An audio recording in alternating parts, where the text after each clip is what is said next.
Hello humans, it's just Martine and welcome to the start of another weekly reading vlog.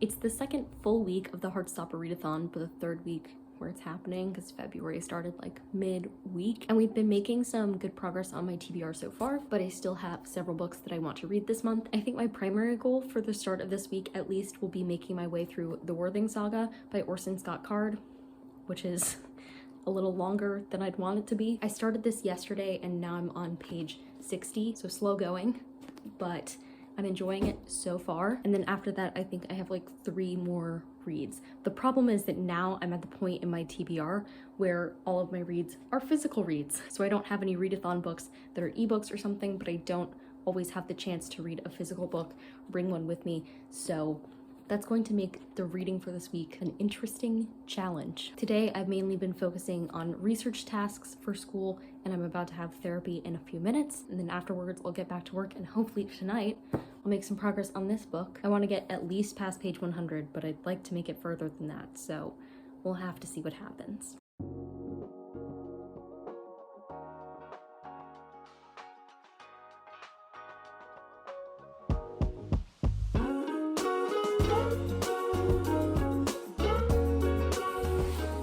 Tuesday, aka Valentine's Day. It's my long day of classes, so I have 2 3-hour classes and then a research meeting. So my main goal of today is surviving. But it's also a very exciting day because it's the last day of my 30-day yoga challenge. So when I do that later, it will be great. Also, it's like 53 here this morning, which for February in South Florida is literally miraculous. It's been in like the 80s.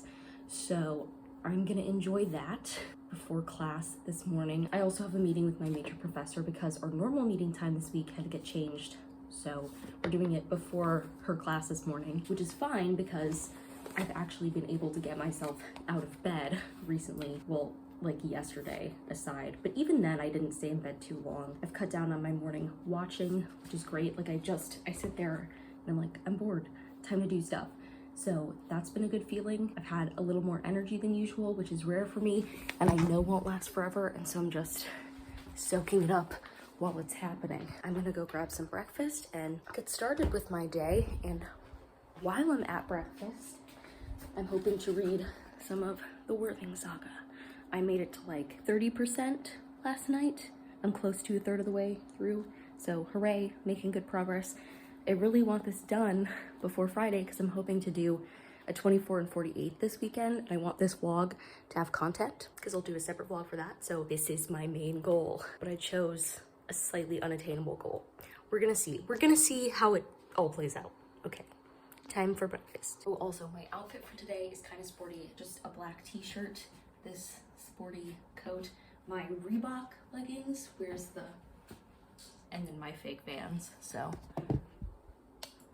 Also on my long days, can't forget my Otter compression socks. You know you're up and out 'em pretty early when on your way down the staircase, the motion sensors turn on all the lights for you.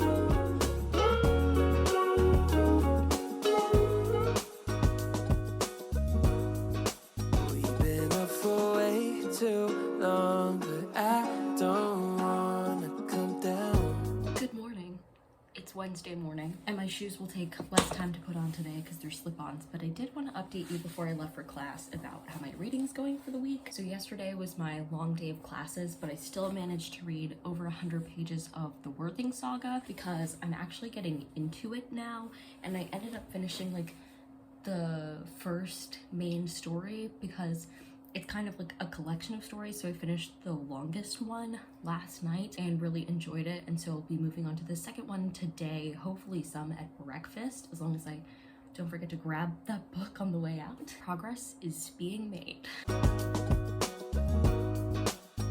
up in a long free fall, you got me off of the ground.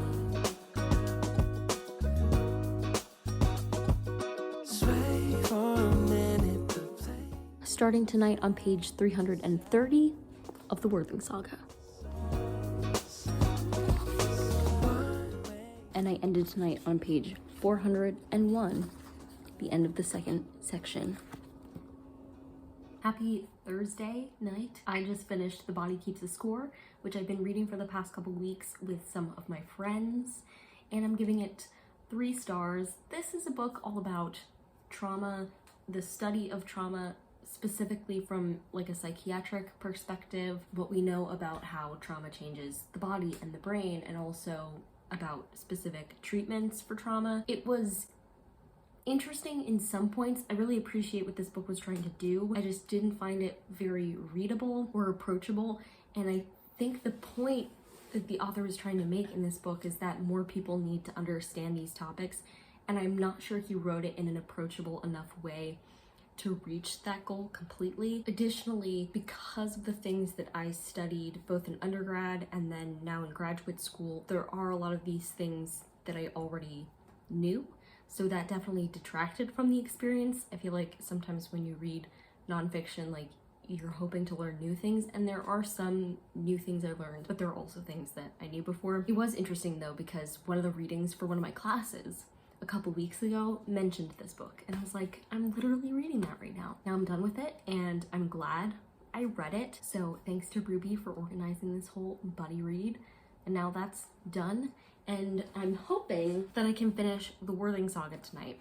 I say I'm hoping, but I have less than 50 pages of it left, so I should finish it tonight because it's not even 6 o'clock yet. Hopefully I'll have a review of this to share with you soon. Hello, happy Friday. It's finally Friday, and last night I did finish reading the Worthing Saga, but then I was like, I'm too tired to give a review, so I'm here to do that now, except that I'm ill-prepared. Okay, first I'm going to tell you what prompts this fulfills for the Heartstopper Readathon. First, I'm using it for Charlie's prompt of Dimples, read a book that makes a dent in your TBR. Then I used it for Nick's prompt of Vans, a book that's been around the block. And then I'm using it for Tori's prompt of Diet Lemonade, a trope or genre you cannot get enough of. I chose genre.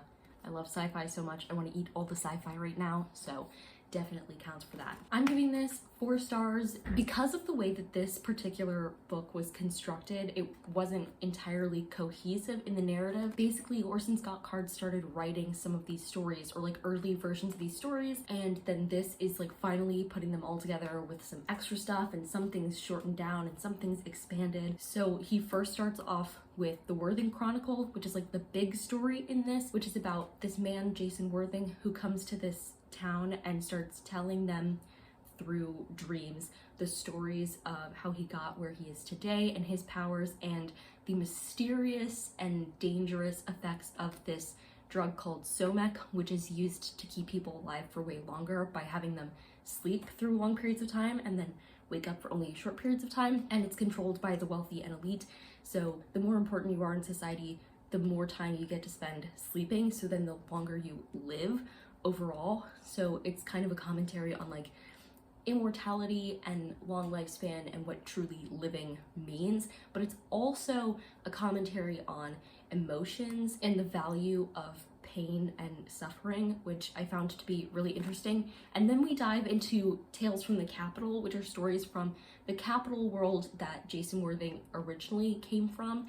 And so some of these stories were like briefly discussed in the Worthing Chronicle, but these are those stories fully fleshed out. And then we have Tales from the Forest of Waters, which are stories that are mentioned and sometimes even briefly told in the Worthing Chronicles through the dreams, but are like more fleshed out here. And it was really interesting because when I read the afterword, it like showed me the connection between the last story that I read and then something that was said in the Worthing Chronicle. So I went back and like read those pages and I was like, wow, this is crazy. So I definitely think this could stand for a reread at some point in the future, because I know there was a lot that I missed with like connections and meanings and stuff. I also hadn't known before I read the afterword of this that Orson Scott Card is a Mormon, and the different ways in which that has influenced his writing and his storytelling. So that was really interesting to think about. One thing that I really love in science fiction is an exploration of theology and like different religious concepts. Like I find it to be a very interesting medium in which to have those discussions. Whether or not I ever agree with those views doesn't really matter. What matters is the way the commentary is woven into the science fiction. So this definitely delivered on some of those things, particularly with the story of the Tinker. And then in the afterword, it was talking about how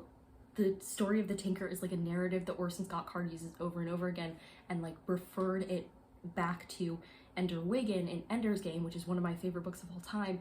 And now I want to reread Ender's Game to see that through the particular lens that the afterword gave this. So I'm like fascinated. I'm fascinated. This is like 80s science fiction. Orson Scott Card, he has some views that I don't agree with, but I find his ability to write science fiction very compelling, and it always makes me think, and I appreciate that in a book, and I always find the characters extremely interesting. So he did that again. I will give him that.